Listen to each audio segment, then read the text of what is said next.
Hello, അസ്സലാമു അലൈക്കും. അപ്പം ഞാൻ ഇന്ന് വന്നിട്ടുള്ളത് മുരിങ്ങയുടെ ഇല വെച്ചിട്ട് നമുക്കൊരു തലയിലൊരു തേക്കുന്ന ഒരു മരുന്ന് ഉണ്ടാക്കുന്ന ഒരു വീഡിയോ ആയിട്ടാണ് ഇന്ന് വന്നിട്ടുള്ളത്. അതായത് മുരിങ്ങയുടെ ഇല കൊണ്ട് നമുക്ക് തലയിലുള്ള പേന്, താരൻ, അതുപോലെ മുടി കൊഴിച്ചിൽ, മുടി നന്നായി വളരാനും ഒക്കെ ഇതിന് പറ്റിയതാണ് മുരിങ്ങയുടെ ഇല.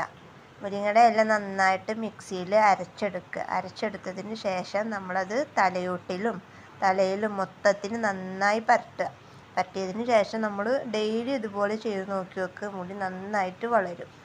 അപ്പോൾ ഉമ്മപ്പം അത് കംപ്ലീറ്റ് പറിച്ചു കൊടുന്നിട്ട് മിക്സിയിലിട്ടിട്ട് അരച്ചിട്ട് മോളുടെ തലയിൽ തേച്ച് കൊടുക്കുന്നുണ്ട്. അപ്പം അത് ഒന്ന് ഞാൻ നിങ്ങൾക്ക് കാണിച്ചു തരാം. ഇതിപ്പോൾ നമ്മൾ വെള്ളമൊന്നും ചേർക്കാണ്ടാണ് നമ്മളിത് അരച്ചെടുത്തിട്ടുള്ളത്. അപ്പം നന്നായി മിക്സിയിൽ നന്നായി അരച്ച് കിട്ടിയിട്ടുണ്ട്. അപ്പം ഇത്രയും നമുക്ക് കിട്ടിയിട്ടുണ്ട്.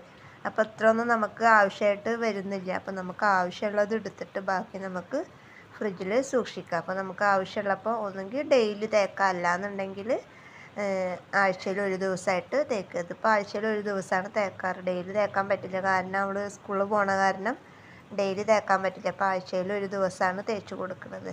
അപ്പോൾ മുടിയിലുള്ള പേന്, അതുപോലെ തന്നെ താരൻ, ചൊറിച്ചിൽ, അതുപോലെ തന്നെ മുടി നന്നായി വളരാനൊക്കെ നല്ലതാണ് ഈ ഒരു മുരിങ്ങയുടെ ഇല കൊണ്ടിട്ടുള്ള ഒരു സംഭവം. മുടിയിൽ ഇതേപോലെ പേന്, താരൻ, അതുപോലെ ചൊറിച്ചിൽ ഇങ്ങനെ അനുഭവപ്പെടുന്ന ആളുകൾ ഉണ്ടെന്നുണ്ടെങ്കിൽ ഇതൊന്ന് ട്രൈ ചെയ്ത് നോക്കുക. നല്ലതാണ്, നല്ല റിസൾട്ട് ഉണ്ട്. അതുകൊണ്ടാണ് ഞാൻ നിങ്ങളോടും കൂടെ ഇത് ഷെയർ ചെയ്യുന്നത്. ഒട്ടുമിക്ക ആൾക്കാരുടെ വീട്ടിലുണ്ടാവുമല്ലോ ഈ മുരിങ്ങയുടെ ഇല. അപ്പം നിങ്ങളെല്ലാവരും ട്രൈ ചെയ്ത് നോക്കുക. എന്നിട്ട് നിങ്ങൾ ട്രൈ ചെയ്തതിന് ശേഷം നിങ്ങളുടെ അഭിപ്രായങ്ങളൊക്കെ അത് കമൻറ്റ് ചെയ്യുക. അപ്പം നമുക്കും കൂടെ അറിയണമല്ലോ അത് റിസൾട്ട് ഉണ്ടോ ഇല്ലയോ എന്നുള്ളത്. അപ്പോൾ നിങ്ങളെല്ലാവരും അത് കമൻറ്റ് ചെയ്യുക. Okay, by.